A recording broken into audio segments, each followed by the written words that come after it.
اور انشاءاللہ آخری دم تک ہم ان کے ساتھ کھڑے رہیں گے۔ حالیہ دنوں میں دہشت گردی نے پھر سر اٹھایا ہے اور لاہور، اسلام آباد، پشاور، بلوچستان میں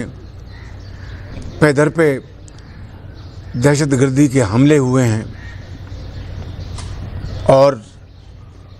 یہ جو خونخوار لوگ ہیں، یہ جو دہشت گرد ہیں، ان کو جہنم رسید کرنے کے لیے ہماری افواج پاکستان کے افسروں اور جوانوں نے ہمیشہ کی طرح اب بھی جام شہادت نوش کیا۔ لیکن یہ بات آپ کے ذہن میں رہنی چاہیے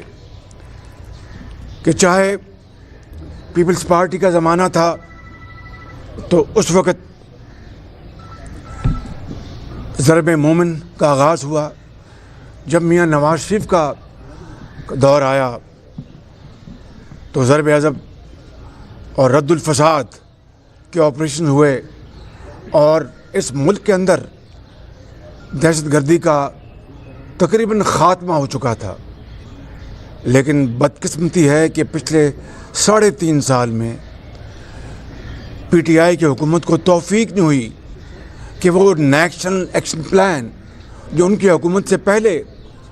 ترتیب دیا گیا تھا اور بڑا پرویکٹیولی کام کرتا تھا، وہ بالکل سرد خانے میں ڈال دیا، اور پھر باقی زندگی کے ہر شعبے میں جو ان کی ناکامی اور تباہی مچائی ہے پی ٹی آئی نے، اسی طریقے سے دہشت گردی کے حوالے سے بھی ان کا جو رویہ ہے، ان کی جو پرفارمنس ہے، وہ پوری قوم کے سامنے ہے۔ آج بے روزگاری، غربت اور مہنگائی نے ہر جگہ بسیرے ڈیرے ڈال رکھے ہیں، اور یہ میں نہیں، دنیا کے جو سرویز ہیں وہ کہہ رہے ہیں کہ پاکستان اس وقت دنیا میں تیسرا سب سے مہنگائی کے حوالے سے مہنگا ملک ہے۔ غریب آدمی ایک وقت کی روٹی کو ترس گیا ہے، زندگی ان کے اوپر تنگ ہے، اور ایک بیمار ماں کے لیے، ان کے بچوں کے لیے دوائی حاصل کرنا محال ہو چکا ہے۔ بیوہ اور یتیم، ان کے سر کے اوپر کوئی دست شفقت دینے والا نہیں رہا، اور اس ملک میں غربت اور بے روزگاری نے تباہی مچا دی ہے۔ آج آپ دیکھیں، لوگ ہاتھ اٹھا کے آسمانوں کی طرف دیکھتے ہیں اور دن رات دعا کرتے ہیں کہ کب اس پاکستان کی ناکام ترین، کرپٹ، انیفیشینٹ اور نا تجربہ کار حکومت سے جان چھوٹے گی، جو دن رات جھوٹ بولتے ہیں، قوم کو دھوکہ دیتے رہتے ہیں، یو ٹرن مارتے ہیں، اور سارا ان کا زور مخالفین کے اوپر ہے، سارا ان کی قوت مخالفین کو گالیاں دینے کے سوا اور ان کو عوام کے سامنے ان کو یعنی برا بھلا کہنے کے علاوہ ان کے پاس اور کوئی چیز نہیں ہے۔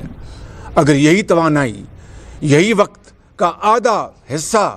یہ اگر ملک کی خدمت کے لیے وقف کرتے تو پاکستان آج اس تباہی کا شکار نہ ہوتا۔ 74 سال میں دیکھتی آنکھ نے اس طرح کا تباہی کا منظر پہلے کبھی نہیں دیکھا۔ آج جس طرح میں نے عرض کی کہ جناب سابق صدر آصف علی زرداری صاحب اور جناب بلاول بھٹو صاحب تشریف لائے، ہم نے ان کو، اور میری بھتیجی مریم نواز شریف،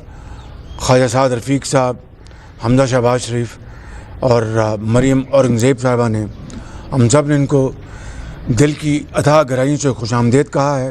اور آج ہم نے اس وقت پاکستان کی جو صورت گری ہے، چاہے وہ معاشی تباہی ہے، چاہے وہ IMF کے حوالے سے مزید جو قرضے لیے گئے ہیں اور پاکستان کے بچے کو ان قرضوں میں جکڑ دیا گیا ہے، اور قرضے دن رات، اس کے علاوہ کوئی اور بات سننے کو نہیں ملتی۔ اب سن رہے ہیں کہ جناب چین تشریف لے گئے ہیں، وہاں سے بھی قرضے لینے ہیں۔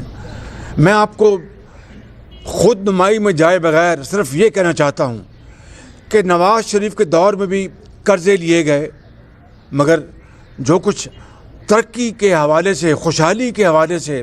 جو کچھ ہوا ان کے دور میں، وہ آپ کے سامنے ہے۔ اور پی ٹی آئی عمران نیازی کے دور میں جو قرضے لینے کی انتہا ہو گئی، ان 3.5 سالوں میں جو قرضے لیے گئے اس کی کوئی نظیر نہیں ملتی۔ کھربوں روپے کے قرضے لے لیے، کہیں نئی ایک اینٹ آپ کو دیکھنے کو نہیں ملتی۔ ہاں، تختیاں آپ کو نواز شریف کی لگائی ہوئی، ان کے جو پروجیکٹس جو اناگریٹ ہوئے ان کے اوپر تختیاں آپ کو دن رات یہ لگا رہے ہیں بغیر کسی شرم کے۔ کوئی ان کو شرم نہیں اس بات کی، مگر وہ ڈٹائی کے ساتھ کر رہے ہیں۔ مگر پاکستانی قوم کا کیا سوارا، خوشحالی ترقی کے حوالے سے کیا کیا؟ آج ہر طرف تباہی اور بربادی کے سوا اور کچھ ہمیں نظر نہیں آتا۔ لہذا آج ہم نے پیپلز پارٹی کی لیڈرشپ، ہم نے آج اس کے اوپر ان تمام باتوں کے اوپر گفتگو کی، اور یقیناً ہر پارٹی کا اپنا ایجنڈا ہوتا ہے، اپنا مینیفیسٹو ہوتا ہے، موٹو ہوتا ہے، وہ بجا۔ لیکن جب قوموں کی زندگی میں ایسی مشکل آن پڑے اور ایسی بدترین صورتحال سے کوئی قوم دوچار ہو جائے، جبکہ پوری قوم دکھی ہے اور خدا سے فجر میں، تہجد میں، عشاء میں دعا کرتی ہے کہ ہمیں اس ظالم، کرپٹ، انیفیشینٹ حکومت سے نجات دلائے، تو اس صورت کو سامنے رکھ کے ہم نے آج بڑی تفصیل سے گفتگو کی ہے کہ اگر ہم نے عوام کی جو اس وقت منشا ہے، وہ عوام کی منشا آج ان کے ماتھے پہ لکھی ہے،